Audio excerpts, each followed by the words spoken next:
महाड एमआयडीसीमध्ये भीषण अपघातात एकाचा मृत्यू, 2 जण जखमी. महाड एमआयडीसीमध्ये दुचाकी समोरासमोर धडकून भीषण अपघात झाला. या अपघातात एकाचा मृत्यू, 1 जण गंभीर जखमी तर एक किरकोळ जखमी झाल्याची घटना घडली आहे.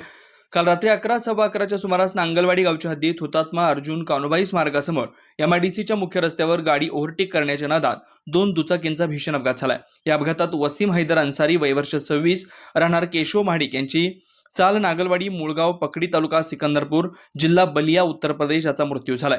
तर हर्षल अंकुश भालेकर वय वर्ष 22 राहणार सवणी तालुका महाड जिल्हा रायगड येथील असून तो गंभीर जखमी झालाय. सदर घटना 7 डिसेंबरच्या रात्री 11:15च्या दरम्यान एमआयडीसीच्या मुख्य रस्त्यावर हुतात्मा अर्जुन कानुबाई स्मारकाच्या समोर दुचाकी स्वार मयत वसीम अन्सारी आणि त्याचा मित्र दुचाकी क्रमांक MH38 EH3635 वरून एमआयडीसी मधून नागलवाडी बाजूकडे जात असताना रिक्षाला ओव्हरटेक करताना समोरून येणाऱ्या दुचाकीला MH06 CN 7176 जोरदार धडक दिल्यानं दुचाकी स्वार हर्षल भालेकर हा गंभीर जखमी झालाय. त्याला प्रथम महाड ग्रामीण रुग्णालय आणि नंतर MGM पनवेल येथे उपचारासाठी हलवण्यात आलं.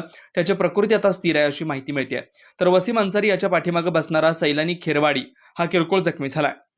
सदर प्रकरणी आरोपी मयत वसीम हैदर अन्सारी याच्या विरोधात गुन्हा दाखल करण्यात आलाय.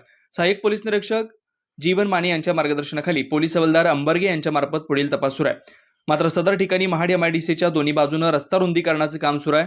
या ठिकाणी कोणत्याही प्रकारच्या सावधानतेच्या सूचनेचे फलक लावण्यात आले नाही. त्यामुळे आणि रस्त्यावरती दोन्ही बाजूने आलेली माती यामुळे रस्ता कमी झाल्यानं सदर अपघात घडला असावा असं देखील प्रथमदर्शनी निदर्शनास येत आहे.